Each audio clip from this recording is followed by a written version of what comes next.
Hello, and thank you for tuning into my podcast. This podcast is about slow gaming. Now, slow gaming is a phenomenon which hasn't been around for very long and was only recently popularized, maybe in the last 5 or 6 years or so. Essentially, it revolves around playing games idly as opposed to how games are traditionally played, where you're engaged with the controls and with the game and what's going on the screen. Slow gaming, you instead spend a lot of your time playing, waiting to unlock the next level, to unlock the next section of the game. And I just wanted to go into a bit more detail about this culture. Now, later on in this podcast, I'm going to be interviewing a man named Duke. Duke is a gamer who has recently played The Longing. He is a fan of slow gaming as a culture, and we're just going to be having a talk about what intrigues both him and I about the culture of slow gaming and what we find so interesting about it.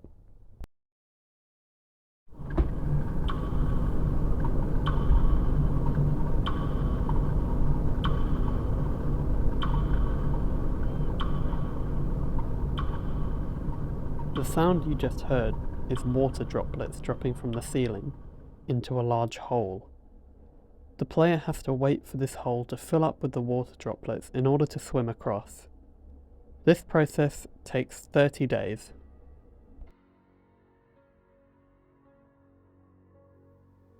Hello everyone, and welcome to my podcast. This episode is about slow gaming.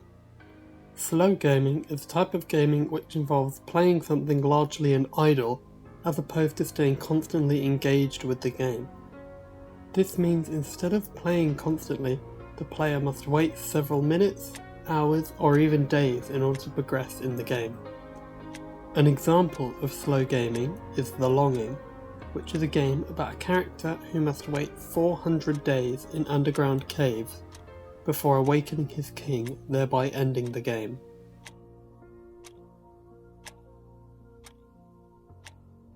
So I'm here with Duke. Both myself and Duke have finished the game, and I'm just going to be talking with him today regarding his thoughts about the game. So, when did you first start playing it?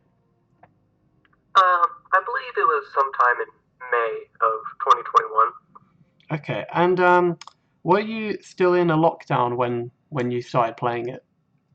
Yes.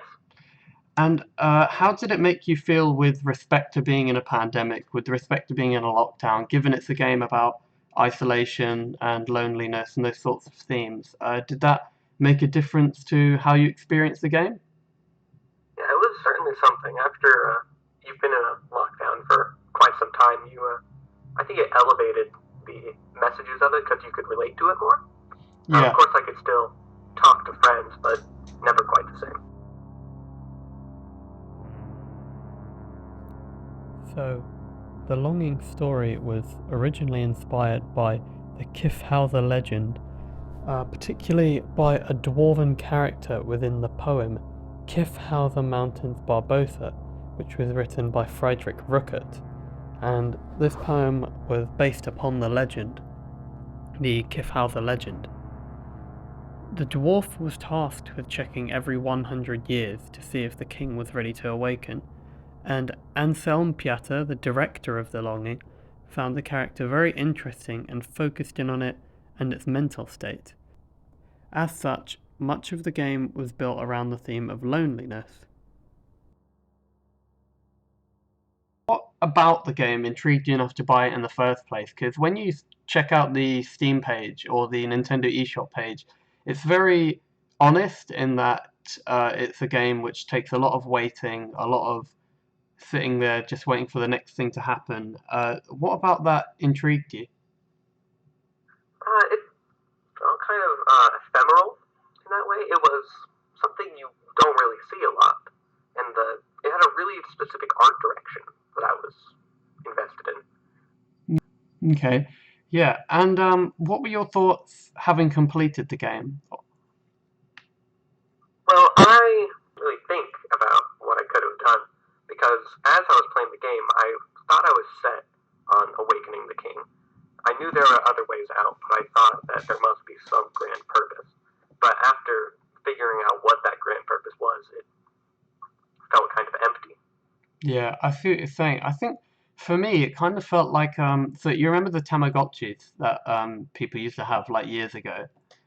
Yeah, That's the way I kind of looked at the Shade. Like every day or every 2 days or so, I check up on him and see how he's doing. And after the game ended, after the timer clocked down to 0 and you finished the game, it just felt a bit like empty and strange not being able to check on him every day anymore. Because obviously when you try and boot up the game, it just doesn't let you play anymore. Um, and yeah, it was kind of like, for me, I guess, a bit just almost like losing a friend if you think about it like that. Because obviously you spend all this time getting so close to this character, and then it's just abruptly over.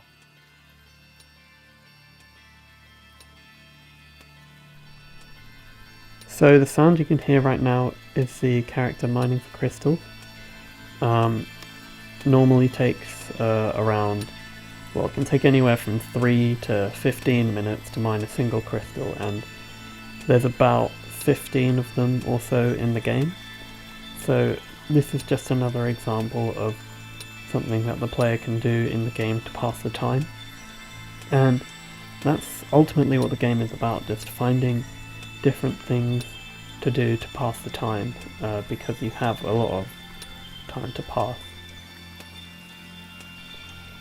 Ultimately, this is a game with a great story to tell, and that is done through simply waiting and waiting for the next stage to unlock, for the next crystal to be mined, because ultimately it is a game about waiting, and that was something that I found very interesting because in many ways it's the polar opposite to how video games are traditionally played, and it was just something that I wanted to take a deeper look into and see exactly why this game was so successful, despite it being breaking the norms of what a game traditionally is. And yeah, that does it for this podcast. Thank you very much for listening, and I'll see you next time.